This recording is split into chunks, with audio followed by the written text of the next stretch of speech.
todos com a maravilhosa paz do nosso Senhor Jesus Cristo, amém? Receba a palavra de Deus, abra sua Bíblia no livro de Hebreus, capítulo 11.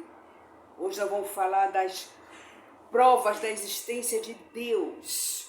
Diz assim, Hebreus 11. Ora, a fé é o firme fundamento das coisas que se esperam e a prova das coisas que se não veem. Porque por ela os antigos alcançaram testemunhos.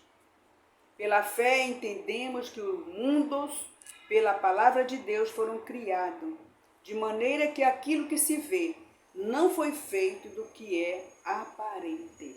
Pela fé, Abel ofereceu a Deus maior sacrifício do que Caim, pelo qual alcançou o testemunho de que era justo, dando Deus testemunho dos seus dons, e por ela, depois de morto, ainda fala.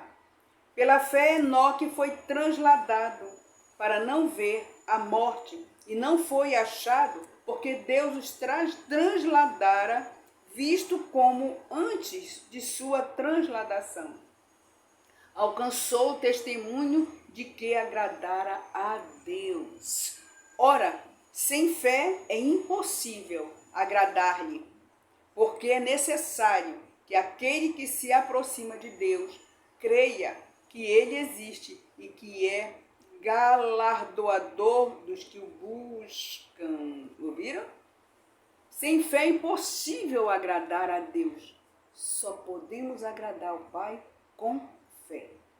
Então, esta palavra está nos falando sobre fé, que tudo é pela nossa fé, em nome de Jesus.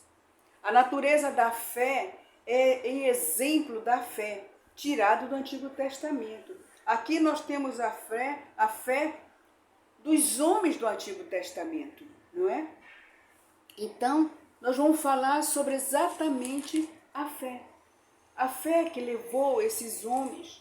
Mas nós temos também pessoas de fé também no Novo Testamento. Vamos falar outro momento. Vamos falar as 7 grandes provas da existência de Deus. Um homem de fé no Novo Testamento. Nós temos o nosso modelo, Jesus Cristo. Jesus Cristo, nosso modelo de fé. Essa palavra sagrada é importante que se aproxima de Deus, creia. Quem se aproximar de Deus precisa crer, precisa ter fé. A existência de Deus é uma verdadeira verdade fundamental, verdade importante das Escrituras, que não tem argumentos para afirmá-la ou comprová-la. A nossa principal base para a crença na realidade de Deus se encontra na Bíblia Sagrada, que nós acabamos de ler. Então, o que nós temos que ver? Os argumentos principais da existência do nosso Deus e Pai. Primeiro, nós temos a crença universal, que Ele é um ser supremo. Olha, todo mundo no planeta Terra já ouviu falar de Deus. Não leu a Bíblia, mas já ouviu falar de Deus. Porque Deus, Ele é de geração em geração. Ele é eterno, eterno. Mesmo que a pessoa não tenha lido essa palavra, ela já ouviu falar do Pai, do Filho e do Espírito Santo. De Deus ela já ouviu falar. De Jesus ela já ouviu falar. A crença da existência de Deus, ela é universal. Nunca existiram povos ateus. Ficou provado tanto pela história como pela arqueologia que nunca se encontrou tribo ou nação que não tivesse alguma noção de um ser supremo, um Deus. Então, todos têm um Deus supremo. E que através de suas religiões não procurassem se aproximar dele e agradar-lhe por meio de sacrifício. Às vezes até de sangue. Estão ouvindo? Nós temos isso na palavra do Senhor desde o Antigo Testamento. Como as pessoas faziam, não é isso? Muitas vezes, o mesmo Deus desconhecido, como Paulo pregou, de que fala a Bíblia, a quem em sua cegueira estão tateando para achar, conforme Paulo disse, ao chegar em Atenas e ver tantos deuses sendo adorados. E ele adorava o Deus desconhecido. Segundo, a consciência do homem, no íntimo do homem, acabei de falar isso, há uma sentença moral sobre atos praticados, sejam bons ou maus. Isso fala da existência de uma origem superior, que em seu íntimo faz registrar os princípios da lei divina. Aqui dentro, nós todos, sempre digo isso quando eu converso. Você sabe o que você faz de certo, o que você faz de errado. Você sabe. Não precisa falar para mim, fale para Deus. Nós sabemos que nós fazemos de certo e errado. Porque essa consciência, ela é universal, nos faz compreender que o ser supremo é um ser moral. Todos nós temos isso, todos nós. É impressionante, porque desde o início do mundo, das origens, a criação do mundo, tudo que há no mundo fala da existência de um Criador. Tudo. Assim como o relógio fala da existência de um relojoeiro.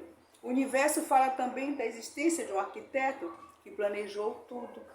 Os céus manifestam a glória de Deus e o firmamento anuncia a obra de suas mãos. É o que afirma as Escrituras. Em Salmos 19:1, 4. A história. A marcha dos eventos da história universal fornece a evidência de um poder e de uma providência dominante. Os princípios do divino governo moral encontram-se tanto na história das nações quanto na experiência dos homens, principalmente na queda de grandes impérios mundiais e na decadência de grandes imperadores. A Bíblia, a revelação divina, demonstra claramente a existência de Deus. A Bíblia é um documento autêntico que nos faz conhecer Deus por meio da forma como Ele mesmo se revelou. A Bíblia nos revela a existência de Deus. Jesus, o Filho de Deus, a existência de Jesus e sua vinda a este mundo estão historicamente comprovadas de tal forma que os inimigos da fé não podem negar. Ninguém pode negar que Jesus veio ao mundo, viveu, morreu e ressuscitou. Está dentro de mim e de você, irmãos e irmãs. Eles mesmos são obrigados a sempre estar mencionando em seus escritos e siglas antes de Cristo, depois de Cristo. Cristo dividiu a história. Esta é, sem dúvida, meu Deus, está vendo? Uma das maiores provas de um termo sobre a existência de Deus. E o mais importante é que Jesus era Emanuel, Deus conosco. Isso significa que Deus morou com os homens durante 33 anos e eles não perceberam Deus. Jesus veio revelar Deus aos homens. Lucas 10:22. 7. Uma experiência pessoal. O caminho mais curto para conhecer Deus é aceitar Jesus como Salvador, como eu e você já aceitamos, né? Em João 14:6. E por meio de uma experiência pessoal como nós temos, os cristãos, com a salvação pelo sangue de Jesus Cristo, que chegamos perto de Deus. Efésios 2:13. Então observem, todo mundo contempla Deus. Pode até não conhecer a história de Deus, a Bíblia. Não conhecer, não estar na presença, mas todo mundo sabe que Jesus veio ao mundo. Todas as religiões, todo mundo sabe disso. Então nós sabemos que o Senhor veio ao mundo, o Filho único, primogênito de Deus, porque Deus amou o mundo de tal maneira que deu seu único Filho para morrer na cruz do Calvário por mim e por você. Porque Jesus ele já tinha visto que os sacrifícios de sangue do Antigo Testamento não levavam pessoas à santificação e purificação. Era só naquele momento. Mas o Filho de Deus nos leva para a vida eterna. Eita, Deus maravilhoso. Deus existe, seu nome é para sempre. Eu sou. Está em Êxodo 3:14. Jesus é Deus, Deus é Jesus. O fato de ser Ele absolutamente ilimitado, independente, sem princípios de dias e eterno, desde toda a eternidade, dotado de toda a perfeição possível, com o Espírito absoluto, não se pode de maneira alguma construir uma limitação de Deus.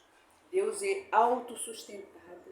Sua autoexistência e seu atributo essencial, existir, faz parte da sua natureza. Esse é o Deus glorioso, santíssimo, que nós servimos, que cuida de mim e cuida de você, porque Ele é o eu sou. Jesus é o eu sou, Ele é Deus, veio ao mundo, se fez carne, para ver como era. Ele já sabia tudo, mas Ele queria conviver conosco. Ele queria ensinar as pessoas a viverem com Ele dentro do seu coração, a trabalhar para Ele, a fazer a obra dEle, como eu faço e como você faz, amado irmão. Cristão, você faz a obra de Deus, continue fazendo, porque o Espírito Santo está aqui dentro, trabalhando em mim e em você, para o nosso eu sou, como diz Êxodo 3,14. Ele é autossustentado, Ele é autoexistente, Ele criou o mundo pelo poder da palavra dEle. E pela fé que eu e você, cristão, estamos aqui nesta hora. Eu estou aqui falando de Deus, lendo a Bíblia e conversando com você sobre a palavra de Deus. Você abra a sua Bíblia em Hebreus capítulo 11, leia a palavra de Deus. Para você ver o que a missionária Lúcia está falando, é verdade, é a palavra de Deus. Nós temos que buscar a falar de Deus para todas as pessoas do planeta Terra, porque eles já ouviram falar de Deus. Eles sabem quando eles estão fazendo coisas erradas. Mas nós precisamos mostrar nesta palavra, em nome de Jesus. Que Deus abençoe você, todos, em nome de